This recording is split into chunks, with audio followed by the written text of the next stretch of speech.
Magandang hapon po sa inyong lahat. Ang akin pong kasama ngayon, siya po ay isang diakono. Siya po ay kasama ng Mission Society of the Philippines. Servant of the Word. Sorry. Okay, siya po ay isang Vietnamese. Ayan. Okay. Ngayon po, sa ating pagninilay, napakayaman ng ating pagninilayan. At sinasabi natin na tayo ay pinagkatiwalaan ng Diyos.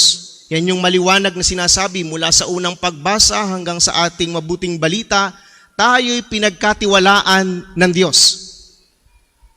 At tayo'y pinagkatiwalaan at yung pinagkatiwala sa atin, kailangang magkaroon ng bunga sapagkat ito'y isusulit natin sa Diyos.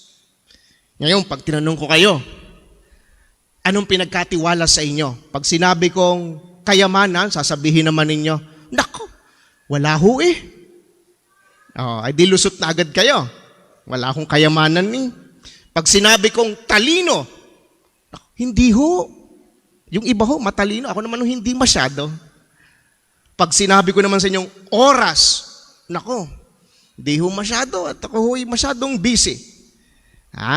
Ngayon, meron akong papakita sa inyo na pinagkatiwala sa atin ng Diyos na tayong lahat pantay-pantay at hindi pwedeng tumanggi ang sinuman na hindi siya meron nito o tumatanggap nito.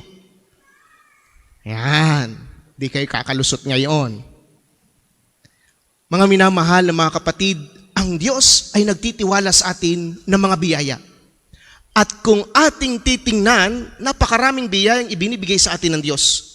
Pero sa pagkakataong ito, ating tingnan, ang biyayang ibinibigay sa atin ng Diyos na bunga ng pag-aalay ng Diyos ni Jesus ng kanyang buhay. Ano ito?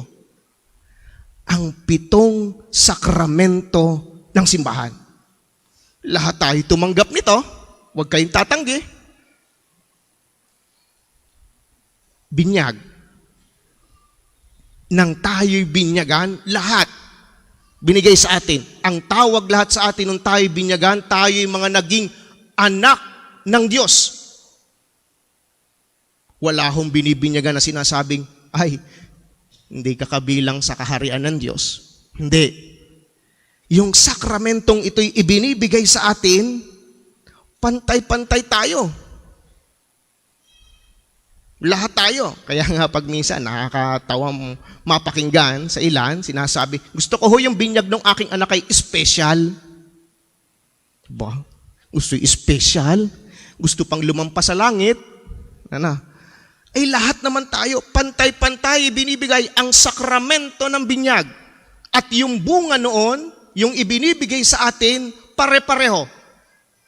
Walang mahirap, walang mayaman, walang lalaki, walang babae.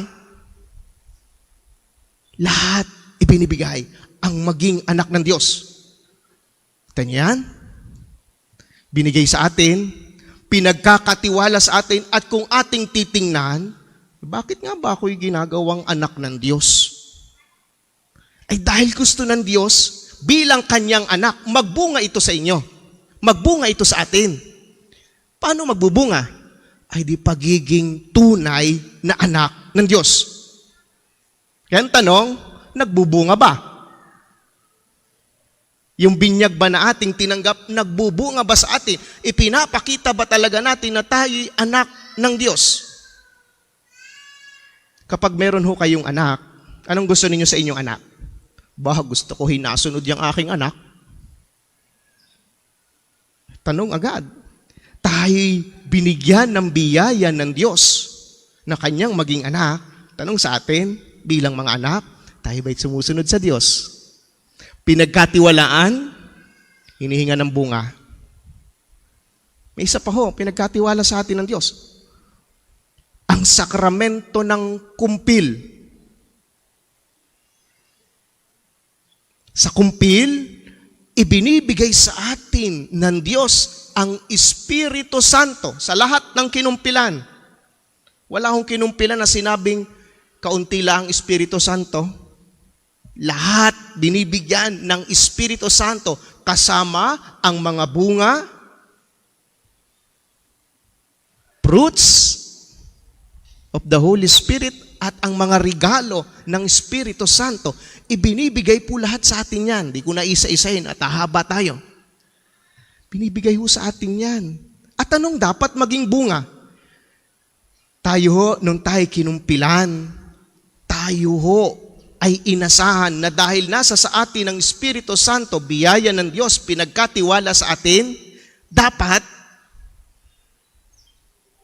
kaya nating ipagtanggol ang ating pananampalataya. Kaya nga, turo ng isang katikisa sa amin, tayo'y ginagawang sundalo ng Diyos. Tagapagtanggol ng ating pananampalataya.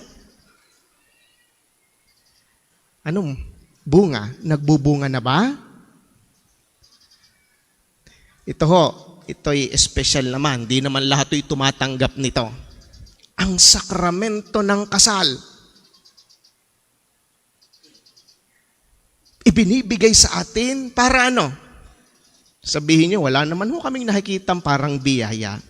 Ang nakita lang ho namin biyaya ay yung regalo nung kami ikinasal. Binigay ho ng ninong at ninang, nung aking mga kaibigan, yun lang ho regalo. Mali.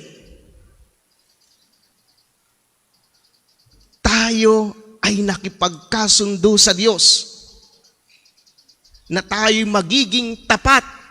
Hindi lamang sa ating asawa, kung hindi sa Diyos. Kasama siya sa sumpaan ninyo. Kaya nga, kapag ang isang tao, isang may asawa, ay hindi naging tapat sa kanyang asawa, hindi nagiging tapat sa kanyang asawa. Hindi rin siya nagiging tapat sa pangako nila sa Diyos. Kala niya na, ako naman hoy, unfaithful lang sa aking asawa. Hindi. Unfaithful ka rin sa Diyos. Sapagkat sa inyong sumpaan sa kasal, kasama ang Diyos. Di ba? Tinitipan kita bilang aking may bahay. Sa ngalan ng Ama at ng Anak at ng Espiritu Santo. Di kasama ang Diyos. Ngayon, anong bunga? Ang banal na Eucharistia. Tayong lahat sumisimba. Yan ay biyaya sa atin ng Diyos. Akalain nyo, sino tayo para bigyan ng katawan ng ating Panginoong Hesukristo? Sige ho, tanungin nyo inyong sarili. Anong karapatan natin para tanggapin ang katawan ni Kristo? Ay Diyos yan? Pero dahil sa kabutihan ng Diyos, pinagkatiwala sa atin, katawan ni Kristo, sumasagot tayo, Amen. Dumadalo tayo ng banal na Eucharistia, umaasa ang Diyos na yung tinatanggap nating katawan ni Kristo, unti-unti ang bunga, nagiging katulad tayo lalo ni Kristo.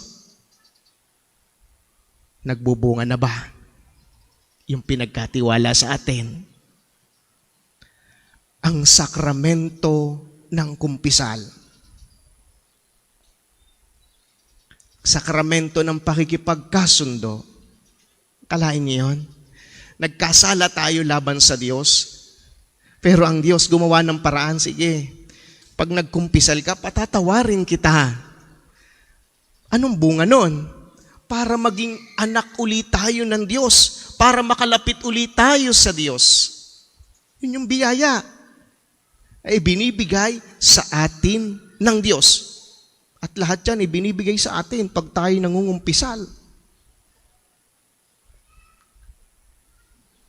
Ang pagpapahid ng langis sa mga may sakit at sa mga malapit na sumakabilang buhay. Yan ay ibinibigay sa atin. Kalain niyong kabutihan ng Diyos, biyaya sa atin ng Diyos, pinagkakatiwala sa atin ng Diyos. Para ano? Para yung may sakit, gumaling.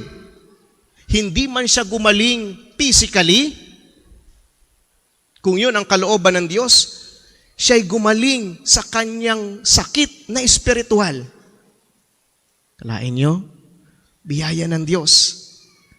Nagbubunga na ba? Huwag ho naman kayong masyadong mag-isip.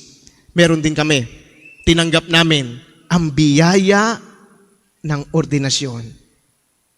Biyaya na ibinigay sa amin. Tatanungin nyo rin ho ako,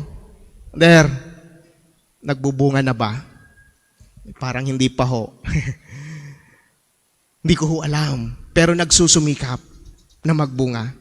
Mga minamahal na mga kapatid, sa ating buhay, ang Diyos pinagkakatiwala sa atin ang mga biyayang makalangit sa pamamagitan ng mga sakramentong ito. Ang mga biyaya'y ibinibigay sa atin ng Diyos, pinagkakatiwala sa atin. Ngayon, paano natin ito pinahalagahan? Ang sakramento ng binyag, paano natin pinahalagahan ito? Ito ba itinuturing pa nating sakramento o isang social event?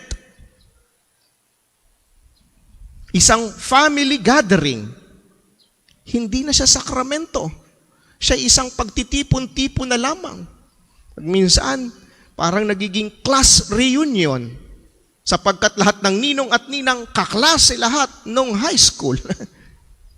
Hindi na yung sakramento. Hindi na doon nakatuon. Meron ho akong isang bibinyagan. Kwento lang to, Pero totoong nangyari. Ako'y may bibinyagan. Ako'y naghihintay. Isang oras na nakakalipas. Wala pa ho yung bibinyagan. Ang ginawa ko ho, pinapuntahan ko. At nung pumunta ho doon, doon sa bahay ng bibinyagan, nagkakainan na. May pinatanong ko, ba't na ho nagkakainan na? Ako'y naghihintay at bibinyagan. May sagot ho nung nanay, naku, kami ho'y nahiya na kay Father At wala ho yung mga ninong at ninang, kaya ang ginawa namin, nagkainan na lang kami dito sa bahay. Alam niyan? Minsan, ang sakramento ng binyag na pinagbuwisan ni Jesus ng kanyang buhay, para tayo maligtas, para tayo maging muling anak ng Diyos, hindi natin nakikita as a sacrament, as biyaya ng Diyos na pinagkakatiwala sa atin. Ang sakramento ng Eucharistia. Yan ay biyaya sa atin ng Diyos na tayo tatanggap ng katawan ni Kristo. Papaano natin pinahalagahan ito? Nakakalungkot pag minsan tatanggap na lang tayo ng komunyon. Pag naabutan nating nagkukomunyon, diretso na. Kahit hindi na ho nagsimba, nandyan na nagpapakomunyon na si Father, diretso na ako sa pila. Pero tingnan ho natin yung mas malalim. Ito'y isang biyaya ng Diyos na mabigat sa atin. Pinagkakatiwala sa atin, pero binabaliwan na natin ang kahalagahan ng banal na misa. At marami pang iba katulad nito na nangyayari. Pero itong maganda, mga minamahal na mga kapatid. Sa kabila ng ating pagkukulang bilang mga katiwala ng Diyos, ang Diyos ay hindi nagsasawa na magtiwala sa atin. Pag minsan nararamdaman natin, parang ako'y nawawala na ng tiwala sa Diyos. At tanungin, bakit? Kasi sa nangyayari sa buhay ko, parang nawawala na ako ng tiwala sa Diyos. Ito lang magandang inyong tingnan. Ano bang iyong ginawa? Bakit ikaw ang nawawala ng tiwala? Samantalang sa dami ng iyong ginawang kapabayaan pagminsan, ang Diyos ay hindi nawawalan sa iyo ng tiwala. Kaya nga buhay ka pa Kaya nga narito ka pa. Sapagkat ang Diyos ay nagtitiwala pa sa iyo na ikay magbabago. Nagtitiwala pa sa iyo ang Diyos na ikay babait. Ikaw ay magiging mapagbigay. Kahit lahat ng tao ang tingin sa iyo ay madamot, nagtitiwala ang Diyos, magiging mapagbigay din niya. Kahit na ang lahat ng nakakasalamuha mo, sabi ikay masungit, suplado, nagtitiwala ang Diyos. Hindi. babait pa yan. Yun ang Diyos eh. Patuloy na nagtitiwala sa atin. Patuloy na ibinibigay ang kanyang biyaya. Kaya nga ho, mga minamahal na mga kapatid, sa banal na pagdiriwang natin naman ngayon, atin namang ipagdasal sa Diyos. Lord, totoo, ang dami niyong pinagkakatiwala sa aking biyaya. Sana naman ho, ito'y magbunga sa aking buhay. Sana naman ho, ito'y aking mapahalagahan. At sana naman ho, ako'y makapagsulit sa iyo sa mga biyayang ito.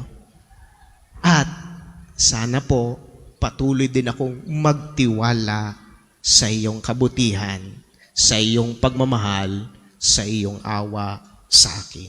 Ito po ang patuloy nating ipagdarasal sa pagpapatuloy ng ating banal na Eucharistia.